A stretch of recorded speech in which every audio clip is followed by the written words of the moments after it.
Hello, ഇന്ന് നമുക്കൊരു asparagus തോരൻ ഉണ്ടാക്കിയാലോ. അതിനായിട്ട് ഞാൻ അസ്പരാഗസ് എല്ലാം കഴുകിയെടുത്തിട്ടുണ്ട്. ഇത് ചോപ്പറിലോട്ട് ഇട്ട് കൊടുക്കാം.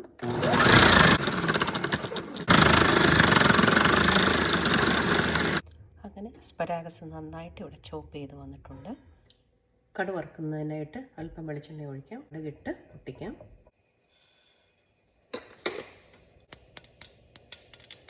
കടുക് പൊട്ടുന്നുണ്ട്. അപ്പോൾ ഞാൻ 2 ചെറിയ സവാളയാണ് എടുത്തിട്ടുള്ളത് വഴറ്റാനായിട്ട്.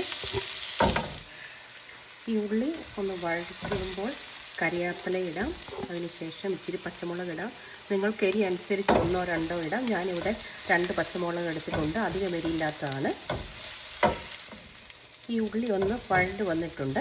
അതിൻ്റെ കൂടെ ഞാൻ 2 ടേബിൾ സ്പൂൺ തേങ്ങാപ്പൊടിയും 1 ടീസ്പൂൺ മഞ്ഞൾപ്പൊടിയും ജീരകപ്പൊടിയും കൂടെ ഇതിൻ്റെ ഒട്ട് മിക്സ് ചെയ്യാൻ പോവുകയാണ്. നന്നായിട്ട് ചൂടാകുമ്പോൾ ഇതിൻ്റെ അരിഞ്ഞു വെച്ച അസ്പരാഗസ് ഇടാവുന്നതാണ്. നമുക്കിതിൻ്റെ കൂടെ പയർ വേണമെങ്കിൽ ആഡ് ചെയ്യാം. ഞാൻ ഇന്ന് ഒന്നും ഇടുന്നില്ല. സാധാരണ ഞാൻ പയർ ഇടാറുണ്ട്. അതിൻ്റെ കൂടെ ഇനി നമുക്ക് ക്യാരറ്റോ അതോ സെലറിയോ എന്ത് വെജിറ്റബിൾ വേണമെങ്കിലും ഇതിൻ്റെ കൂടെ ആഡ് ചെയ്യാം.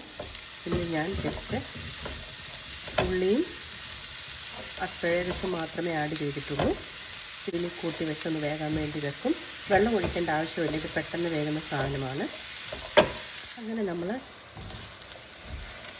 5 മിനിറ്റ് വെച്ചതിന് ശേഷം ഇത് നന്നായിട്ട് വെന്തിട്ടുണ്ട്.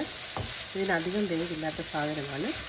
നമുക്ക് അല്പം ഉപ്പിട്ട് കൊടുക്കാം. ശേഷം നമുക്ക് ഇതോടെ നമ്മളുടെ അസ്പരാഗസ് തോരൻ റെഡി ആയിട്ടുണ്ട്.